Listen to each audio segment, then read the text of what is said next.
Okay, let's talk about some lab testing, because there's some simple things that you can ask for that will help you understand how to kind of know whether or not your diet and lifestyle changes are working in your direction. But one of the tests that I recommend is something called an INA. That stands for intracellular nutritional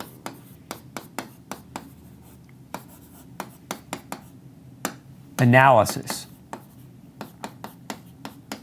So what are we doing here? We're measuring micronutrients, all those vitamins and minerals that I just got done talking about that play a major role in your blood sugar regulation need to be measured, especially if you've been diagnosed with diabetes or you've been diagnosed with any kind of problem.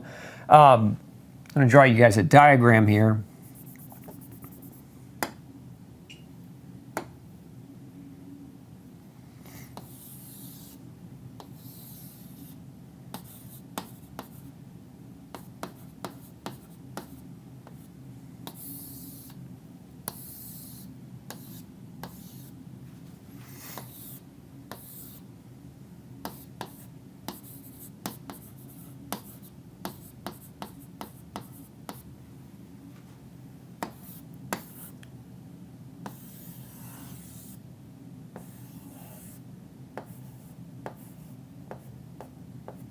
Okay, so what we're looking at here is, let's draw this is the gut. So what happens, we eat food, that food comes through the gut, it's broken down through digestive enzymes and digestive processes, and then what ends up happening is we get glucose that hits our bloodstream. Okay, so the food is step one, if we want to call that. I'm going to use steps here. Getting the glucose into the gut is step two. Then once that glucose hits the bloodstream, or I said get into the gut, I meant getting into the bloodstream. Once it gets into the bloodstream, it sends a message to the pancreas. That's step three. The pancreas then responds by making insulin. We'll call that step four. Insulin will then bind to what's called the insulin receptor. That's step five. The insulin receptor will send a message through the cell to open this door. This is called a GLUT4 door or glucose door. And now that glucose that's in the bloodstream has the ability to enter your cell. So again, this is step five, this is step six, this is step seven. And then once that glucose comes into the cell, it'll hit your mitochondria. Well, it'll be broken down, and then it'll hit the mitochondria, and then what we'll get is we'll get ATP. We'll get energy out of this process. And so that we can call that step 8.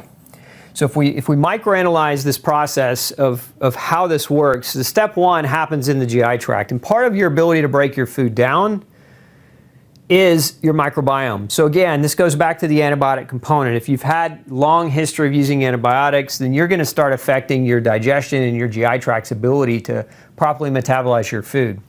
But once we get that, again, once we get that food, that glucose is in the bloodstream, in order for step 3 right here to work, you've got to have vitamin D. Vitamin D is a requirement because vitamin D receptors on the pancreas are what are actually triggering step 4, which is insulin production. Now, to make insulin, this requires B vitamins, but it also requires zinc and magnesium. And then that insulin in step 5 will hit the insulin receptor. Well, what's required here for that insulin receptor to actually be produced is you need chromium. Chromium's nickname is the GTF. That stands for glucose tolerance factor. And also you need vitamin B3 or niacin to build that insulin receptor. So those two nutrients are necessary to form the insulin receptor. This messaging system inside the cell that occurs next, this is dependent on inositol and calcium. And then once glucose comes into the cell and begins the process of breaking down, there's a couple of different processes that occur. One's called Krebs cycle. The other is the push through what's known as the electron transport chain to generate that ATP at the end of the day. But to get from here to here requires all the B vitamins, requires CoQ10, requires iron, requires copper, requires melatonin. Again, these are all very important nutrients to get the energy, right? Which is what helps you function, which is what helps your body heal and repair and maintain itself. So all this has to happen.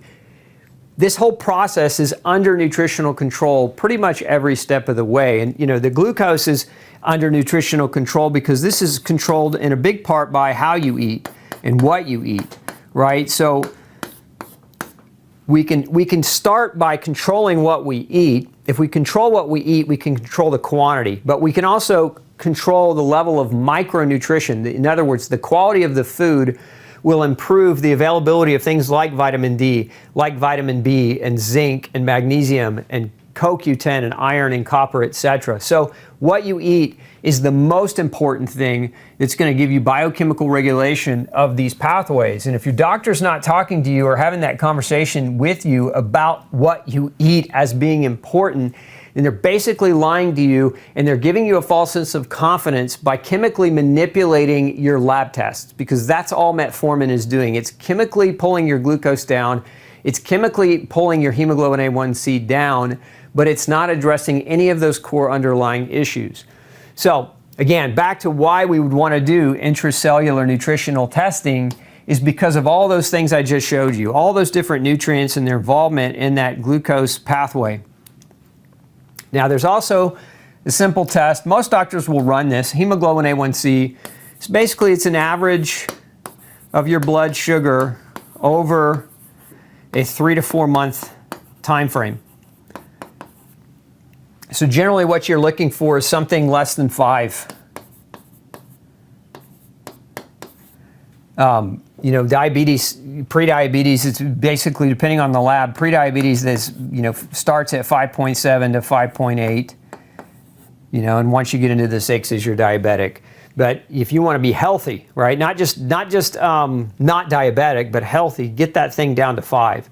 And then blood glucose, and this is a fasting test, so your blood glucose fasting should be somewhere in the 60 to 90 reference range. The newer labs have expanded their reference range. I've seen some labs be as high as 120.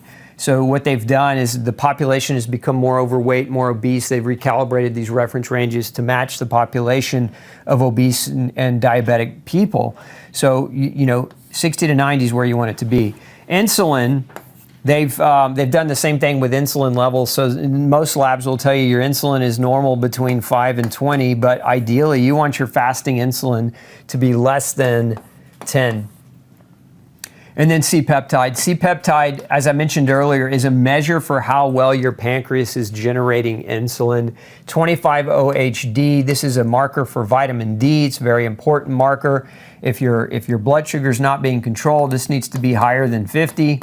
And then your triglycerides. Your triglycerides are a direct reflection of the carbohydrate content of your diet. I see this repetitively over and over and over again in my practice, where we change their diet, we get the grain out, we get the excessive carbohydrates out, the triglycerides, maybe they're in the 300+ and they drop, they bottom out, and they go down under 75. So under 75 is really a good place that you want to see those levels drop. But these are, again, just some basic blood parameters that you can ask your doctor to measure, so that when you're instituting exercise and diet change, you can monitor and track these values and see, are they improving over time? That is the best way. If you want to control your blood sugar without drugs, the best way is action, implementable, designed action with the best intention of lowering and controlling your blood sugar, but also monitoring it over time.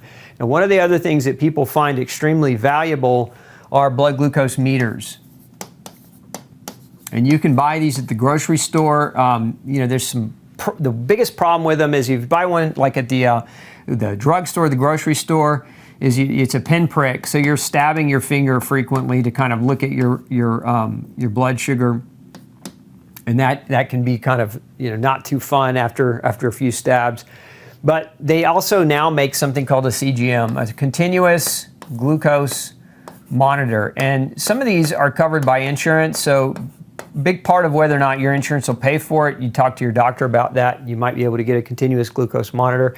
What these help you do, really help you dial in what food specifically will raise your blood sugar, because as I said earlier, one man's food is another man's poison. Well, the same is true with blood sugar. You can eat food that's inflammatory that will drive your blood sugar up, but you can also eat food that's not necessarily inflammatory, but they can drive your blood sugar up for different reasons. And if you're consuming a healthy whole food, but that particular healthy whole food for you drives your blood sugar up tremendously, that's your cue in either to reduce the quantity of that type of food that you're eating or eliminate it altogether as you try to get this all under better control. So now you have a system that you can fall back to, that you can watch this as many times as you need to, but you have a system that can be replicated. It's very, very easy to apply these facts or to apply these lifestyle behaviors in your overall life, and to reduce and control your blood sugar without the need for medications.